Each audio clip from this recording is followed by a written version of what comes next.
مسلسلنا اسمه هيلر أو المعالج، واللي بيكون شخص قوي جدا شغال تبع منظمة مهمتها فتح المجرمين والعصابات. الست دي اسمها جين، هاكر محترفة جدا وبتساعده في شغله. هيلر بيلاحظ إن في ناس كتير وبيشك إن الشرطة تكون عاملة له كمين، لكن جين بتعرف إنهم تبع شركة خاصة لأن الشرطة ما تقدرش تتحمل تكاليف الأجهزة اللي بيستخدموها. البنت دي اسمها سو جين، بتضحك على عامل البريد وبتاخد منه الصندوق اللي معاه على إنه بتاعها. عملت كده علشان تتنكر وتروح لشقة ممثلة مشهورة، واللي لما بتفتح باب شقتها بتعمل نفسها تعبانة علشان تخليها تروح تجيب لها مية، وبتستغل الفرصة دي وبتصور جزمة راجل عندها في الشقة وبتعتذر منها وبتقول لها معلش البريد طلع مش ليكي. كانت بتعمل كل ده لأنها صحفية وبتدور على موضوع تكتب فيه. وهي ماشية بتسمع واحد بيتكلم في التليفون وبيقول ازاي شخص واحد قدر يضربكم كلكم. الشخص ده طبعا بيكون هو هيلر، وبيكون معاه صورة ليه وبيحطها في العربية،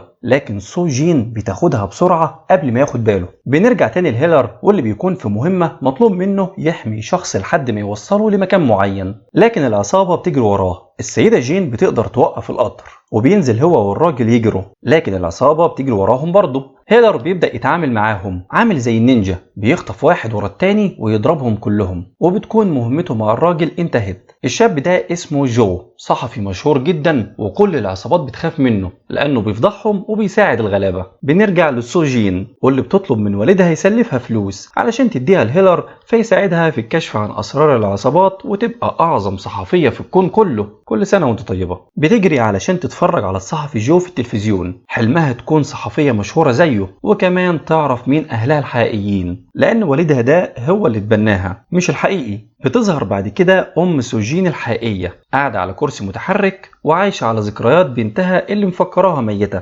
وعاملة لها عيد ميلاد. بيدخل عليها جوزها واللي بيحبها جدا واسمه ياسو، وهو مدير أكبر شركة صحافة في البلد، وبيحتفل معاها بذكرى وفاة بنتها. بنروح لهيلر لسه بيقول بسم الله وهيبدأ ياكل، تليفونه بيرن. السيدة جين بتقول له في مهمة جديدة، مطلوب منك تلاقي بنت مفقودة من 20 سنة، وانا قدرت اوصل لبنت بالمواصفات دي. كل المطلوب منك تجيب منها عينة شعر او اي جزء من ضفيرها، اي حاجة منها علشان نحللها ونتأكد اذا كانت هي بنت ولا لا. وطبعا بتكون سوجين. بيبدأ هيلر يراقبها ويركب معاها الاتوبيس. اول ما بيتحرك بتقع عليه وبيمسكها، لكن هي بتبدأ تشك فيه لأن والدها كان محامي ومعظم اللي دافع عنهم كانوا مجرمين، وبعدها بيشغلهم معاه وبيغير حياتهم للأحسن. ومن كتر ما اتعاملت معاهم بقت خبرة وبتحس بالخطر. هيلر بيمشي وراها وبحركة منه بيعمل قلق في الشارع، فبتتلبخ مع الناس. وهو بيسرق شنطتها بتاخد بالها، بيدخل حمام وبيدور في شنطتها لكن مش بيلاقي أي حاجة تخصها. بتدخل عليه وبتقول له أخيرا مسكتك يا حرامي، وبتحاول توقفه لكن هو بيكتفها وبياخد جزء من ضفيرها وبيقول لها ما تعمليش نفسك فالحوصة وتمشي ورا أي حد بعد كده. بعدها بيقابل بنت وبيديها ضافر سوجين. البنت دي اسمها دريفر والمسؤولة عن عمليات التوصيل، وبتروح تحطه في مكان التسليم، واللي بياخد الظرف هو الصحفي جو. الموضوع كده كبر، بيطلب من المساعد بتاعه يوديهم المعمل علشان يشوف النتيجة. بعدها بيروح لأم سوجين البيت، وبنعرف إنه أخو ياسو الصغير. بتطلع نتيجة التحليل وبتطلع سوجين هي البنت اللي كان بيدور عليها من سنين. بنرجع لهيلر واللي لسه بيسمي وهيبدأ ياكل، تليفونه بيرن. السيدة جين. هيلر بيقول لها انت لو قصدك ترن عليا كل ما اجي اكل مش هتعملي كده. بتقول له فاكر البنت اللي جبت جزء من ضفيرها؟ مطلوب منك تتحرى عنها وتعرف مين الناس الموجودين في حياتها. بيتنكر وبيروح للمطعم بتاعهم، وأول واحد بيقابله بيكون مجرم سابق لكن ربنا هداه وشغال دلوقتي. بتظهر سوجين فبيروح يقعد بعيد عنها. بتقول لأبوها أنا طول الليل بيجيلي كوابيس بسبب الحيوان اللي ثبتني وأخد مني ضفري. فبيقول لها كبري مخك وروقي وشغل موسيقى، وقعدوا يرقصوا ويغنوا. فالراجل بيقول لهيلر معلش ما تاخدش في بالك دول مجانين. وهي بتتمشى بيخبط فيها بالغلط وبيحط بسرعة في شنطتها جهاز تتبع.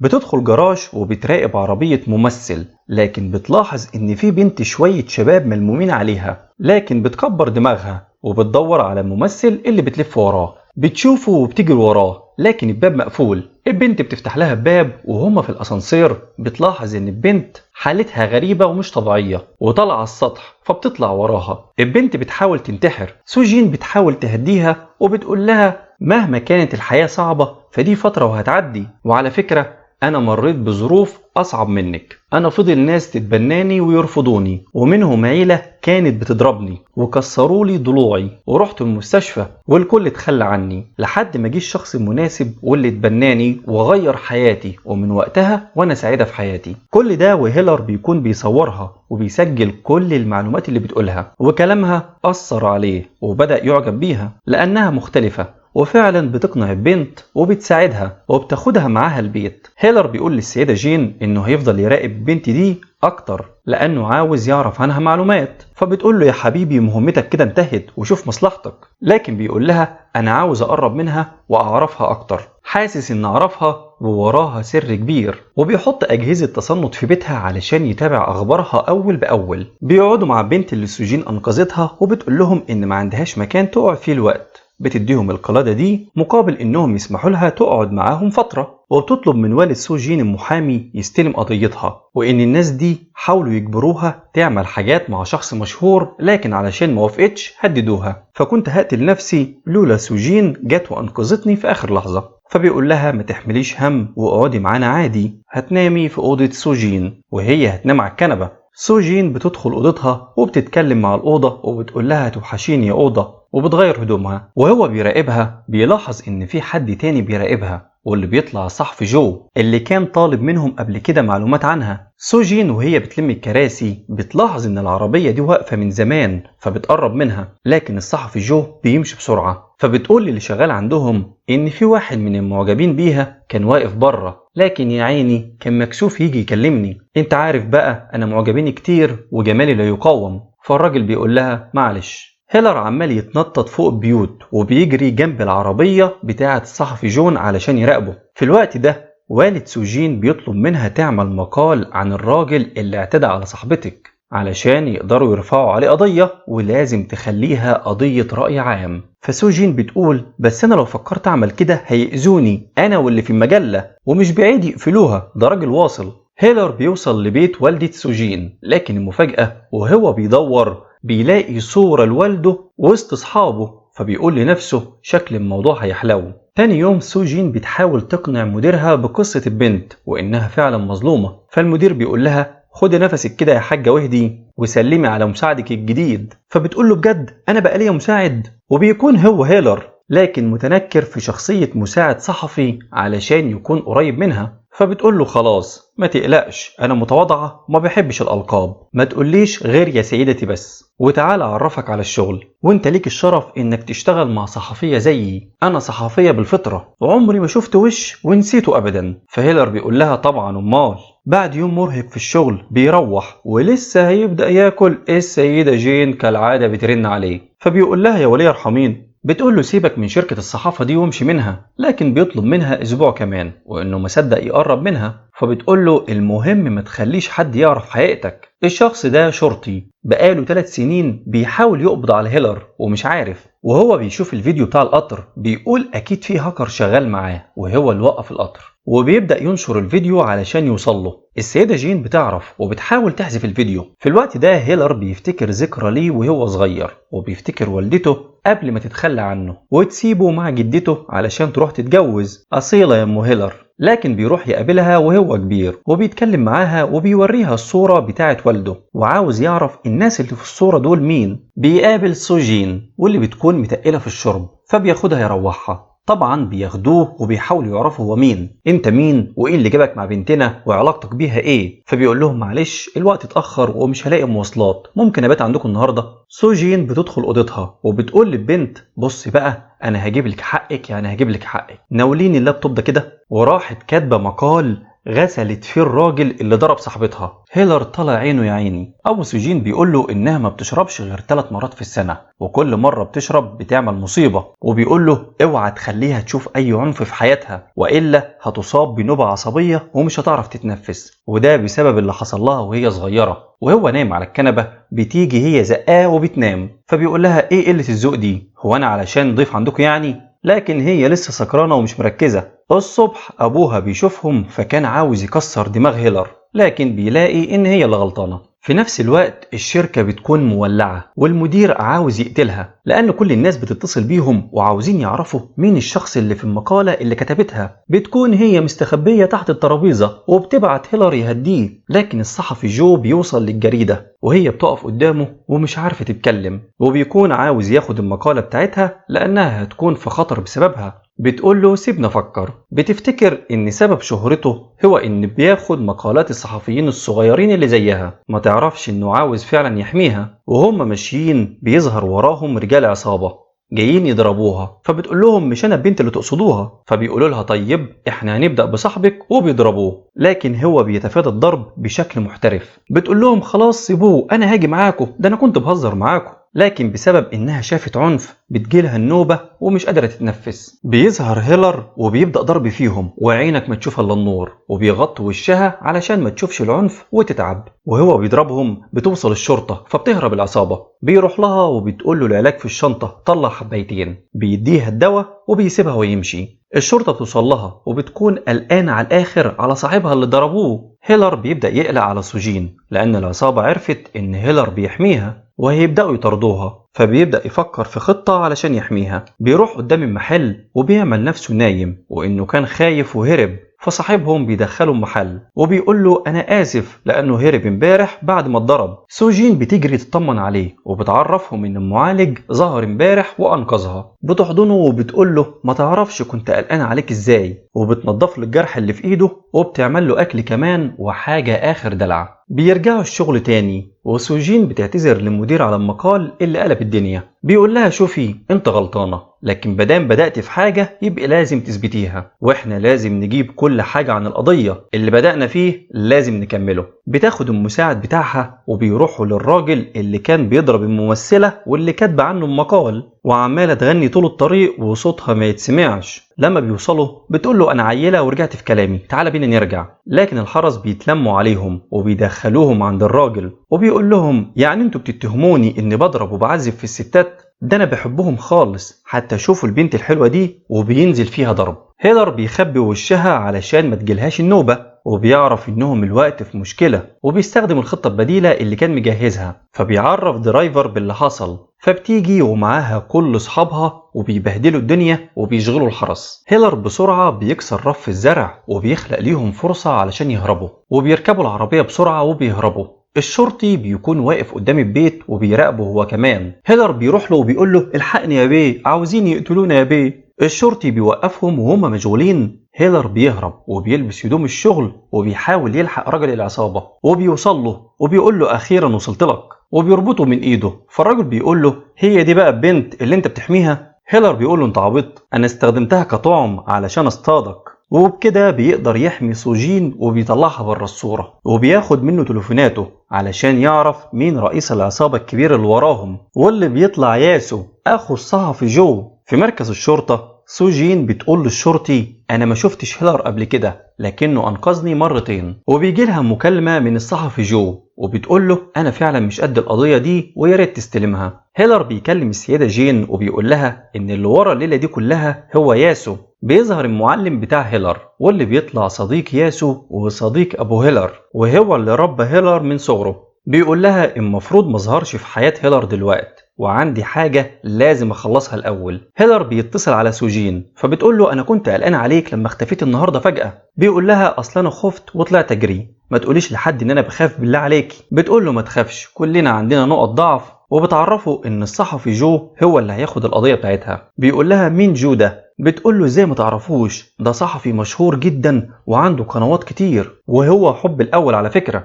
لكن انا الوقت بقيت بحب واحد تاني ملك الظلام هيلر، رغم ان انا عمري ما شفته لكن مستنية اليوم اللي هقابله فيه. بنروح لياسو واللي بيقابل الرئيس اللي اعلى منه وبيشتم في الراجل اللي ضرب الممثلة وبيقول له خلاص وقتك خلص معانا. الصحفي جو بيروح للجريدة وبيقول لهم من النهاردة انتوا شغالين معايا، وبيقولوا له ازاي الكلام ده؟ فبيقول لهم انا اشتريت الشركة بتاعتكم وانا اللي بقيت مسؤول عن القضية وانتوا هتساعدوني. سوجين بتوصل وبتتفاجئ هي كمان وبيجهز المكتب بتاعهم بأحدث الأجهزة، وبيطلب من هيلر انه يعرف الراجل اللي بيضرب الستات بيسهر في انهي كازينو. سوجين بتتعب وبتحاول تاخد الدواء بتاعها. هيلر بيساعدها وبيديها حبتين. بترتاح كده وبتهدى وبتستغرب وبتسأله انت عرفت منين اني باخد حبايتين؟ فبيقول لها هو مش كل الدواء بيتاخد حبايتين. فبتقتنع وبيفلت المرة دي. بيروح علشان يكمل مهمته وبيخلي درايفر تشغل الحراس، وبيتسلل لبيت الراجل اللي ضرب الممثلة.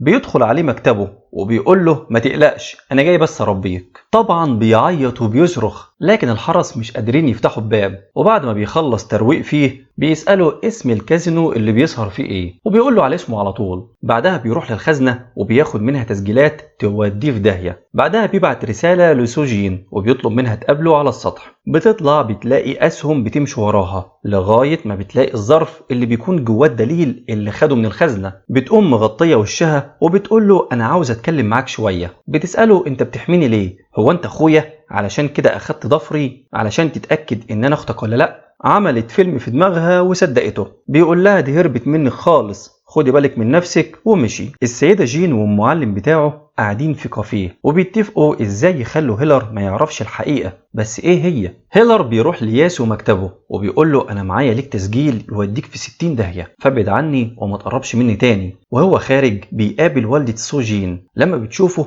بتتعرف عليه على طول لانه شبه صديقها اللي مات، وبتعرف انه ابنه. بيسيبها بسرعة وبيمشي. ياسو بيحاول يهديها لكن هي بتقول له ده ابنه انا متأكدة، لكن المفروض انه مسافر بره. هو انا اتجننت ولا ايه؟ في المكتب سوجين بتوريهم الفيديوهات اللي خدتها من هيلر، واللي بيوصل المكتب وبيحاول يدخل لهم لكن واحد بيمنعه، وبحركة خفيفة بيتخطاه وبيدخل لهم. وبيقول لجو أنا عرفت اسم الكازينو اللي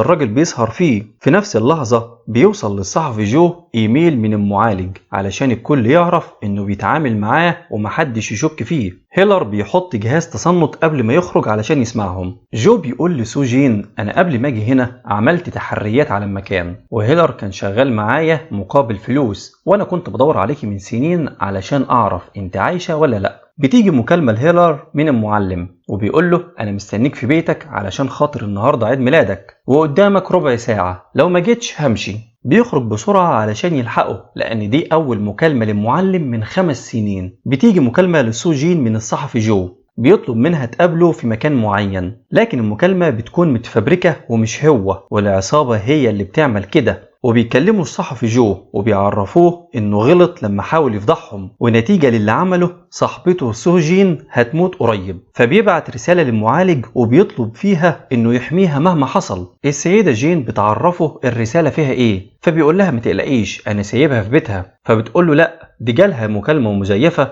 وراحت لمكان معين. بيلف بالعربية بسرعة وبيروح لها المكان اللي هي فيه. لما بتوصل للمكان بتستغرب ان المكان محدش فيه، فبتركب الاسانسير لكن مساعد ياسو بيعطل الاسانسير علشان يموتها وتبان انها حادثة. هيلر بيكون وصل وبيربط نفسه بحبل وبيقدر ينقذها في اللحظة الاخيرة، وبيطلعوا على السطح وبيعرفها انه بيعمل كده علشان بيحبها، وطبعا كان مغطي عينيها. بيوصل الصحفي جو للمكان وبيكون قلقان عليها وبيحضنها وبيطمن عليها وبياخدها بيته، وبيطلب منها تقعد وما تمشيش وهو هيروح مشوار ويرجع على طول. بيروح لياسو وبيقول له ازاي تعمل كده؟ اروح اقول لمراتك انك كنت هتقتل بنتها؟ ياسو بيقول له انا معرفش حاجة عن اللي انت بتقوله. وبيطلع كل ده تخطيط من المساعد بتاع ياسو ورئيس العصابة نفسه، وياسو ما يعرفش اي حاجة. وعملوا كده علشان يهددوا الصحفي جو، بما ان ياسو اخوه فعمره ما هيأذيه. بيسيبهم وبيمشي. السيدة جين بتقول لهم لو ما سلموش الشخص اللي حاول يقتل سوجين للشرطة في خلال المدة دي، وبتظهر على الشاشة ساعة بتعد الوقت محدد، والدنيا اتدربكت خالص. هيلر بيرجع بيته علشان يقابل المعلم، لكن طبعا بيكون مشي. تاني يوم بيتجمعوا كلهم في الشغل،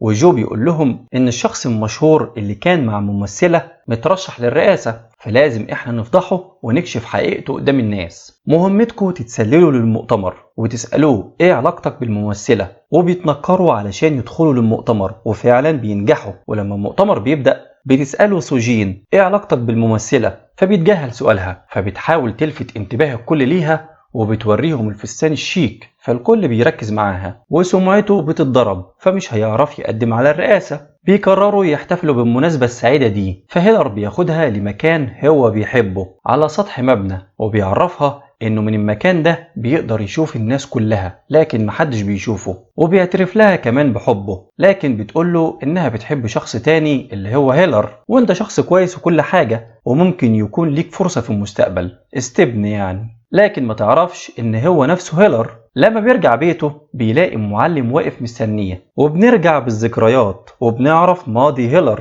كان في السجن وهو صغير بسبب خناقة مع أصحابه، ولما بيخرج المعلم بيكون مستنيه وعاوز يربيه ويهتم بيه لأن ما عادش له حد في الدنيا، وبيمرنه على فنون القتال، وبتعدي سنين لغاية ما بيوصل للمستوى اللي وصل له دلوقتي. بيعيش معاه مبسوط وانه اخيرا حد ما تخلاش عنه، لكن الفرحة ما بتكملش. المعلم بيقرر يسافر ويلف العالم، وبيقول لهيلر من النهاردة انت المسؤول الجديد، وبيمشي. وده لقائهم الاول بعد 5 سنين غياب، وبيقول له انا جيت علشان اعرفك كل حاجة انت عاوز تعرفها. وبيعرفه ان والده انتحر بعد ما اتهموه انه قتل شخص، لكن ما بيعرفوش هو مين. لكن انا عاوز اقولك ان كل ده كذب، أنا عارف والدك كويس وإنه عمره ما يقتل حد. هيلر بيكون مصدوم من المعلومات دي، والمعلم بيطلب منه يكمل مشواره ويعرف الحقيقة وما يستسلمش في نص الطريق زي ما عمل، ولازم يبرأ سمعة والده. وبيعرفه إن اللي هيساعده في كده هو الصحفي جو، لأنه كان موجود أيامها برضه. هيلر بيروح لجو وبيعرفه هو مين، وجو بيقول له أنا كنت دايما بلعب معاك وانت صغير،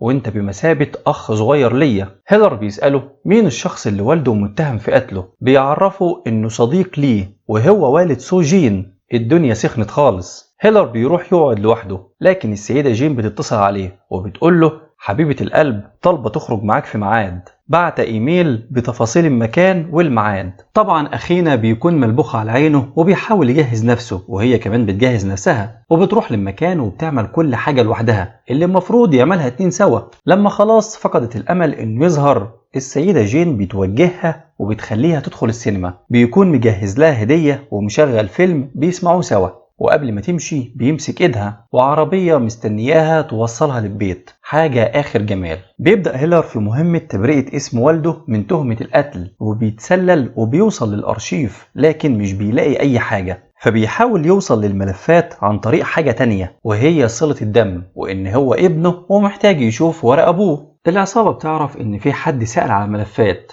فبيبعتوا حد علشان يجيبوه. ياسو بيروح لشركة الصحافة علشان يقابل سو جين، لكن جو بيوصل بسرعة وبيبعدوا عنها. ياسو بيسيبه وبيروح علشان يقابل ابن صاحبه هيلر، بيبدأ يتكلم معاه وبيعرفه انه كان صديق والده، وانه لو احتاج اي حاجة يكلمه فورا. بتدخل عليهم ام سوجين، واول ما بتشوفه بتعيط لانها كانت بتعتبره زي ابنها. بعدها بيروح يطمن على سوجين، واول ما بيشوفها بيحضنها ونفسه يقول لها ان والدتها عايشة، لكن مش هينفع يقول لها. وبيتعشوا سوا، وهم خارجين بيقع منها حاجة، بيوطوا يجيبوها فبيلمسوا ايد بعض. هنا بتفتكر لما مسكت ايد هيلر في السينما، بتحاول تتأكد لكن بتقول انا شكلي اتهبلت ولا ايه. تاني يوم وهم في العربية سوا، السيدة جين بتتصل عليه وبتقول له ان مساعد ياسو راح يقابل والدته. بيروح بسرعة مغير هدومه وبيروح لمكان والدته. لما بيدخل مش بيلاقيها، وبيحاول يكلم السيدة جين، لكن في الوقت ده الشرطي كان بيراقبهم هو كمان، وبيلاحظ ان الكاميرات اتعطلت، فبيعرف ان هيلر موجود وكان لسه هيعرف مكان السيدة جين، فبتفصل الكهرباء بسرعة قبل ما يقفشوها. هيلر الوقت بقى لوحده ولازم يصرف نفسه بنفسه. بيلاقي العصابة عامله له كمين ولازم يطمن على والدته،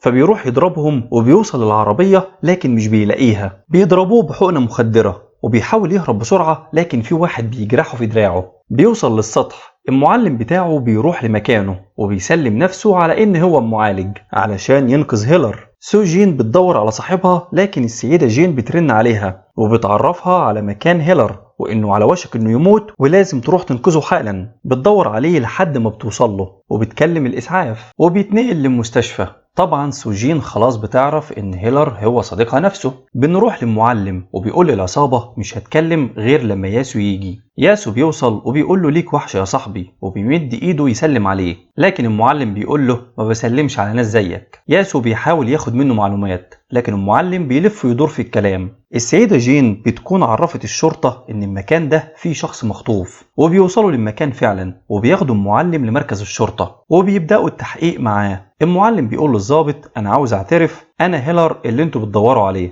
وبيبدأ يتخنق وبيطلع من بقه دم. بيوصل هيلر لمركز الشرطة لكن بيشوف المعلم طالع من جوه ميت، وبتوصل درايفر واصحابها وبيحاولوا يوقفوه علشان ما يكشفش نفسه للشرطة. بياخد العربية وبيروح للمشرحة وبيتكلم مع جثة المعلم وبيقعد يقول له رجعت ليه بعد الغيبة دي كلها، وبتضحي بنفسك علشان ليه، وبيودعه للمرة الأخيرة. وبيروح علشان يقتل ياسو لكن جو بيلحقه بالعربية وبيقول له مش ده اللي المعلم كان عاوزك تعمله، وفي طرق تانية تقدر تنتقم بيها منه، وبيرجعه عن اللي في دماغه. السيدة جين بتوريه رسالة المعلم ليه قبل ما يموت، وإنه عاوزه يعيش حياة سعيدة وينسى الماضي ويتجوز ويكون أسرة. هيلر بيفصل كل أجهزته وبيعزل نفسه عن العالم ومحدش بيقدر يتواصل معاه. بعد أسبوع السيدة جين بتقدر تستعين بسوجين وبتقول لها انت الوحيدة اللي هتقدر تخرجيه من الحالة اللي هو فيها. سوجين هتتجنن وهتبقى عاوزة تعرف مكانه، وبتوصل للمكان وبتفضل تدعبس وتدور لغاية ما بتوصل للمدخل. بتلاقيه تعبان وبتبدأ تهتم بيه وتعمل له أكل، لكن بيحاول يطردها وبيقول لها انسيني وعيش حياتك، لكن بتصمم إنها تفضل وبتحضنه وبتقول له أنا معاك دايما ومش هتخلى عنك، وزي ما أنت ساعدتني كتير جه الوقت علشان أنا كمان أساعدك. وفعلا بدأ يخرج من مود الكآبة اللي كان فيه وقربوا من بعض أكتر، ورجع يكمل مهمته وهي تبرئة اسم والده من التهمة اللي كان مشتبه فيها. لكن ياسو ما سكتش وبيروح لسوجين وبيعرفها حقيقة عيلتها وإن والد هيلر هو اللي قتل والدها الحقيقي. طبعا بتتصدم وبتروح تقابل الصحفي جو وبتقول له انت طول الوقت وانت عارف الحقيقة وما قلتليش ليه، ومش راضي تعرفني على والدتي ليه؟ فبيقول لها ما انا لو عرفتك مش هتلحقي تفرحي بيها. فبتقول له تقصد ايه مش فاهمة؟ قال لها هتعرفي مع الوقت. بتروح مكتئبة بعد اللي عرفته وبتتصل على هيلر واللي بيكون في مكان بيدور فيه على ورق يخص القضية بتاعت ابوه. بيخلص وبيرجع لها لكن بيلاقيها مرتبكة ومش عارفة تتكلم معاه، فبيعرف انها عرفت الحقيقة وان والده هو مشتبه في قتل والدها. بيعرفها انه مشتبه فيه مش اكتر وانه بيدور على الحقيقة علشان يبرر اسم والده. بتبدأ تقتنع بكلامه وبتروح للصحفي جو. خلاص خدوا على بعض، الراجل طلع من العيلة خلاص. بتقول له احكي لي عن والدتي. هيلر بيوصل للشرطي اللي كان بيحقق في قضية والده زمان واللي بعدها ترك الخدمة. بيكون مع الشرطي ده تسجيل باعتراف والده، وبيقول لهيلر ان والده ما قتلش حد واعترافه في التسجيل مختلف عن التحقيق، لكن مش راضي يديله التسجيل. ايه يا عم الرخامة دي؟ بيطلع ان ياسو كان مديله فلوس علشان يسلم هيلر، يعني ده فخ. العصابة بتوصل لمكان بيحاول ياخد الشرطي ويهرب، طبعا بيقاتل فيهم لكن واحد من العصابة بيضرب الشرطي على دماغه بحديدة فبيغمى عليه. الشرطة بتوصل للمكان، هيلر بيروح للشرطي وبيحاول يعرف منه مكان التسجيل لكن الشرطي بيقول له على أرقام وبيموت. سوجين بتطلب من الصحفي جو يعمل لقاء بينها وبين والدتها وما يعرفهاش الحقيقة لو ده هيضر بصحتها، وفعلا بتروح تقابل والدتها على أساس إنها صحفية. أول ما بتشوف والدتها على كرسي متحرك بتعيط. بتبدأ تتكلم معاها وبتلاحظ إن معظم كلامها على بنتها وإنها نفسها تشوفها، لكن للأسف خسرتها لما كان عمرها 5 سنين. كان في عصابة بتلاحقها فحطتها وسط شوية حاجات وجريت علشان محدش يشوفها، ولما رجعت للمكان مرة تانية ما لقيتهاش. أمها وهي بتحكي جات لها حالة عصبية عندها من وقت ما فقدت سوجين، علشان كده الصحفي جو خبى عليها لأنها لو عرفت محدش عارف ايه اللي ممكن يحصل لها. السيدة جين بتعرف الأرقام اللي الشرطي قالها بتاعت ايه وإن دي تاريخ جنازة والده ولازم يروح المقابر وهناك هيلاقي التسجيل. وهو رايح هو وسوجين بيكون في ناس ماشية وراهم فبيعمل فيهم خطة وبياخد هو التسجيل الحقيقي. العصابة بتمسكه وبياخدوه يقابل الرئيس الكبير. النضارة اللي كان لابسها فيها كاميرا واللي كانت بتصوره كان بيتذاع على بث مباشر.